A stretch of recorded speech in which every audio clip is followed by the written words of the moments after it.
The wheat we're eating is not the wheat we ate. It's not the bread of our ancestors, which has many more proteins that create inflammation that are gluten proteins. It also has a much higher starch content.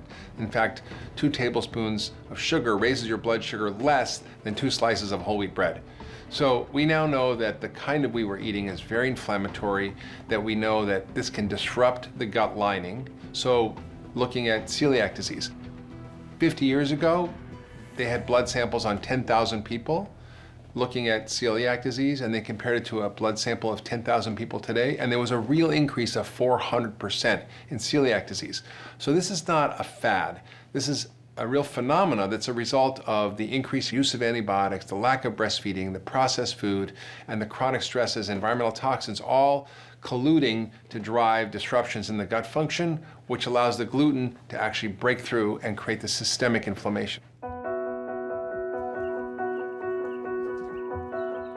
Dr. Holland and Fasano at Harvard published a study that shows when humans eat wheat, every human that eats wheat, not just the celiacs, but every human that eats wheat gets tears in the inside lining of the gut every time they're exposed to wheat.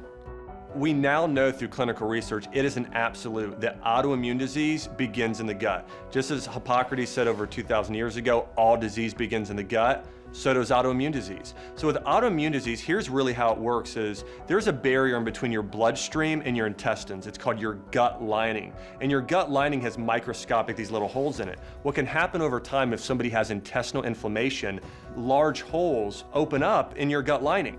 Some cells turn over very quickly, like the inside lining of the gut. Every 3 to 7 days, you have a whole new lining to your gut. It's like the skin of a snake, just kind of sheds right off. So you had toast for breakfast, it heals. You have a sandwich for lunch, it heals. Pasta for dinner, it heals. Croutons on your salad, it heals. A cookie, but it heals day after week, after month, after year, after year, after year, until one day you don't heal anymore. Now, when you don't heal, that's pathogenic intestinal permeability.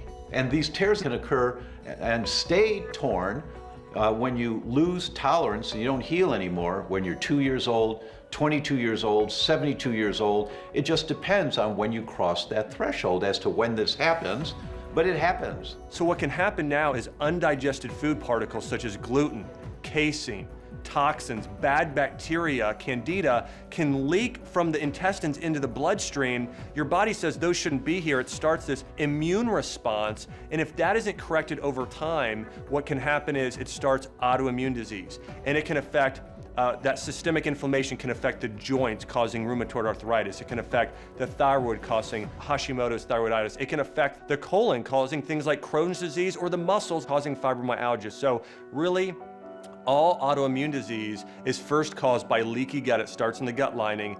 You know, I really believe the biggest factors that are causing this gut reaction are, number one, it's certain foods, refined grain products.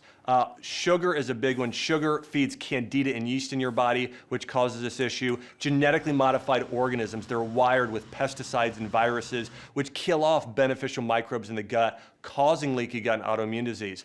Also looking at hydrogenated oils. Artificial sweeteners are a big one. All of these things contribute to leaky gut.